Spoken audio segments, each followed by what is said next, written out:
প্রিয় ভাইয়েরা, আমি বলেছিলাম যে একদল খেয়ে গিয়েছে আরেক দল খাওয়ার জন্য রেডি হয়ে আছে। তো কোনো দল এটা নিয়ে কোনো কথা বলল না। আপনারা এটাকে নিজের গায়ে যে মাখালেন, এটা ঠিক হয়নি। আর এই জাতীয় বার্তা যখন আমরা দেই, তখন যদি আপনি বলেন যে পারলে রাজনীতিতে আসেন, পারলে দল করে দেখান, এটা হইল? তো যশোরের প্রোগ্রামের এক ভিডিওর পেছনে আমাদের কিছু দিনী ভাইরা 6 বছর আগের এক অডিও ব্যাকগ্রাউন্ডে জুড়ে দিয়ে বিভ্রান্তি ছড়ানোর জন্য সোশ্যাল মিডিয়াতে ছড়িয়ে দিয়েছে।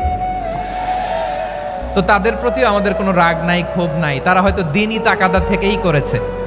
বিশাল মাঠ, আমি তো বাংলাদেশের অলমোস্ট অধিকাংশ জেলায় গিয়েছি। এই এমসি কলেজের ময়দানের মতো মাঠ আমার চোখে আর পড়ে নাই বাংলাদেশ।